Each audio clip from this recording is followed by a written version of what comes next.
Okay, starting from the next chapter, that is chapter number 13। तो यहाँ पे आज हम बात करने वाले हैं हाउसेज एंड क्लोथ्स की। इससे पहले वाले चैप्टर में हम ये समझ रहे थे कि किस तरीके से खाना, रहना, हर चीज़ हमारे लिए ज़रूरी होती है, हमारे बॉडी पार्ट्स हमारे लिए कितने इंपॉर्टेंट है। तो अब हम ये पढ़ेंगे कि हमारे जो हाउसेज और क्लोथ्स होते हैं वो हमारे लिए कितने इंपॉर्टेंट है और उसके साथ साथ हम किस तरीके से उनका यूज़ कर सकते हैं। तो पहले तो हम ये देखेंगे कि किस तरीके के घरों में हम रहते हैं। The houses we live in. Like animals, human beings also make different type of houses to live in. जैसा कि हमने पहले भी पढ़ा था कि ह्यूमंस जो हैं एनिमल्स के लिए शेल्टर बनाते हैं, तो ह्यूमंस अपने लिए भी शेल्टर बनाते हैं, वो भी अलग अलग तरीके के बनाते हैं। तो यहाँ पे आप दो टाइप की इमेजेस देख रहे होगे।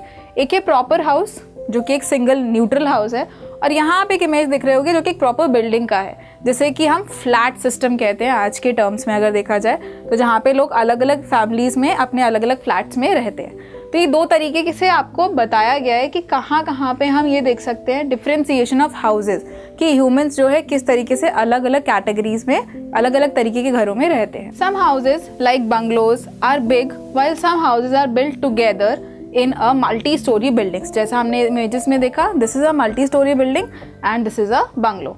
इन these buildings each house is called a flat. ऐसी हर एक बिल्डिंग को आप जब भी आप देखेंगे बाहर निकलते हैं, बहुत बड़ी बड़ी बिल्डिंग्स अगर आपने देखी हैं, तो उन हर एक बिल्डिंग में अलग अलग जो सिस्टम्स बने होते हैं उनको हम कहते हैं फ्लैट्स। ठीक है, अब ये आपका होमवर्क है कि आप मुझे बताएंगे कि आप किस तरीके के घर में रहते हैं।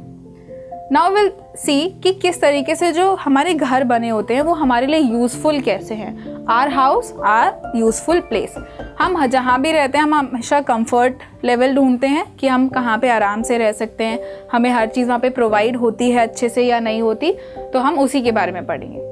Our house gives us comfort. आप जब भी स्कूल से घर पहुँचते हैं तो आपको एक कंफर्ट महसूस होता है, आपको लगता है कि हाँ मैं अपना बैग रखूँ, अपना होमवर्क करने बैठूँ, मैंने खाना खाया। तो वो सारी चीज़ें क्या है, वो एक आपको कंफर्ट लेवल देने के लिए होता है, जो कि सिर्फ आपको अपने घर में मिल सकता है। We cook and eat in our house. We keep and store our things safe in our house. हम अपने घर में कोई भी चीज़ रखते हैं तो वो हमारे लिए सेफ रहती है। क्यों? क्योंकि वो हमारा घर है। We study and enjoy in our house.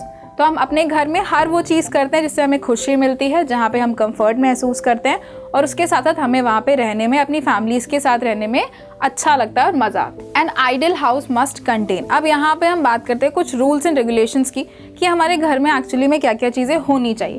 A kitchen for cooking. आपकी मदर जहाँ पे कुकिंग कर रही हैं, आपको खाना बना के दे रही हैं अच्छा, तो उसके लिए आपको एक किचन की नीड है। अ dining room for taking meals. एक डाइनिंग रूम होना चाहिए जहाँ पे आपकी पूरी फैमिली इकट्ठे बैठ के खाना खाती है।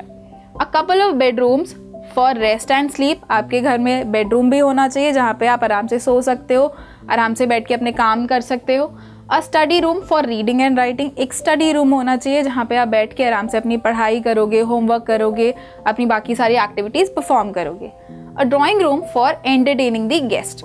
और एक ड्राइंग रूम होना चाहिए जहाँ पे आपके जो गेस्ट आए हैं तो आप उनको किस तरीके से अटेंड करेंगे। तो यहाँ पे कुछ इमेजेस दिखाई गई हैं जो कि डिपिक्ट करती हैं फ्रॉम दी अबव रूल्स। अब और भी कुछ देख सकते हैं। जिस तरीके से रूल्स की अगर हम बात कर रहे हैं, तो घर में ऐसा नहीं है कि सिर्फ एक ही चीज़ होगी, सिर्फ एक बेडरूम होगा या एक लिविंग रूम होगा। यहाँ पे हम और चीज़ें इंक्लूड कर सकते हैं। For example a store room for keeping things safe. एक ऐसा स्टोर रूम बना हो आपके घर में जहाँ पे आप अपनी बहुत सारी चीज़ों को स्टोर करके रख रहे हैं कि आपको बाद में वो चीज़ यूज़ करनी है। A bathroom for taking bath. A toilet to be use for water closet. हमें हर एक चीज़ जो कि बेसिक सी चीज़ें हैं हमारे घर में, वो सारी चीज़ें होनी चाहिए जो हम रेगुलरली यूज़ करते हैं। तो ये तो बात हुई घर की। अब बात करते हैं कपड़ों की, यानी कि the clothes we wear. We wear clothes to cover ourselves and to look smart. Clothes are also protect us from heat and cold and rain. We wear different clothes at different time of the year. अभी अगर हम बात करें तो cloth एक ऐसी चीज़ है जो हमारी बॉडी को प्रोटेक्ट करती है from heat as well as from cold, from rain also sometimes. Mostly हम क्या करते हैं, हमें वो कपड़े पहनना पसंद होता है जिसमें हम कंफर्ट रहते हैं। तो ऐसे ही जब हम विंटर्स की बात करते हैं या समर्स की बात करते हैं, समर्स में हम लूज क्लोथ्स पसंद करते हैं जिससे कि हमें गर्मी ना लगे, और विंटर्स में हम mostly full sleeves, pullover jackets try करते हैं so that we can be protected with the winters. In summers we wear cotton clothes to keep us cool and we wear woollen clothes in winter to keep us warm. तो यहाँ पे हम क्या करते हैं, हम डिफ्रेंसिएशन है with the help of weather conditions. जिस तरीके से हम देखते हैं कि हर 4 सीजन्स में हम अलग अलग तरीके के कपड़े पहनते हैं, तो वो कपड़े हमारे लिए कंफर्ट लेवल को बनाते हैं। During the rainy season we wear a raincoat. It does not make our clothes wet, we also wear gum boots. यहाँ पे आप इमेज में देख सकते हो कि एक छोटा सा बच्चा बैठा है, उसने रेन कोट पहना है ताकि वो अपने आप को प्रोटेक्ट कर सके पानी से।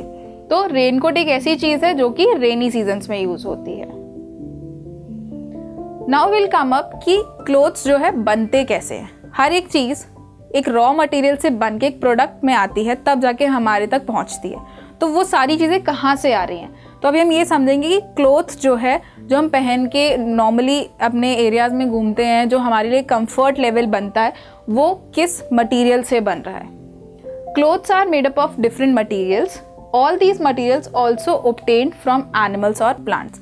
अब हम ये देखेंगे कि जैसा हमने पढ़ा है कि एनिमल हस्बेंड्री हो गया, एनिमल डोमेस्टिकेशन हो गया, यूज ऑफ एनिमल्स हो गया, वैसे ही हम एनिमल और प्लांट का यूज करते हैं अपने कपड़े बनाने के लिए भी। तो यहाँ पे हम कुछ एग्जाम्पल्स देखेंगे।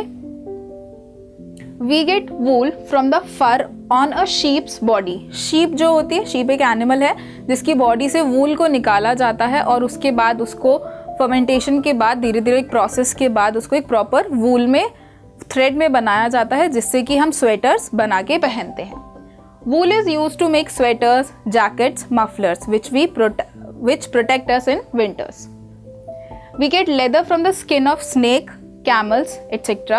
Leather is used to make jacket, belts, even shoes also.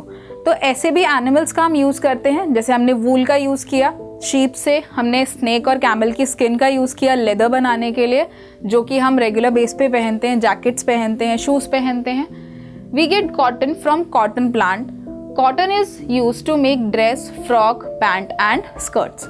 अब यहीं पे एक और अगर बात करें तो सिल्क की अगर बात करें तो सिल्क वॉर्म एक कीड़ा होता है जिसके थ्रू सिल्क बनाया जाता है, उसके थ्रेड को बना के एक सिल्क का प्रॉपर फैब्रिक बनाया जाता है। तो ऐसे ही अगर हम देखें तो एनिमल्स कहीं ना कहीं यूज होते हैं, और उसके साथ साथ कॉटन का जो है प्लांटेशन बनाई जाती है, कॉटन को ग्रो किया जाता है, जो कि हम रेगुलर बेस पे सबसे ज़्यादा यूज करने वाला फैब्रिक होता है। Now let's take a quick recall. We live in houses to protect ourselves from the stray animals, enemies, heat and cold. तो यहाँ पे जितनी भी जगह हम देखें, हम जिस भी घर में रहते हैं वो हर तरीके से हमें प्रोटेक्ट करता है, सर्दी, गर्मी, बरसात, और उसके साथ साथ एनिमल्स से, जो कि वाइल्ड एनिमल्स हैं जो हमारे आसपास कभी भी आ सकते हैं। ऐसे We eat, sleep, study and keep our things safe in our house. We wear clothes to cover our bodies. हम जो कपड़े पहनते हैं ताकि हम अपनी बॉडी को कवर कर सकें, and we can protect us. We wear light cotton clothes in summer. अब यहाँ पे विंटर, समर, जो भी ये क्लाइमेटिक कंडीशंस होती हैं उसके हिसाब से हम अपने क्लोथ्स को डिफाइन करते चलते हैं। We wear warm woolen clothes in winter. Winters में हम कैसे क्लोथ्स पहनते हैं? Warm clothes. Clothes are made up of different materials such as cotton, silk, leather, etc. Some materials like cotton come from plants, and materials like wool and leather came from animals.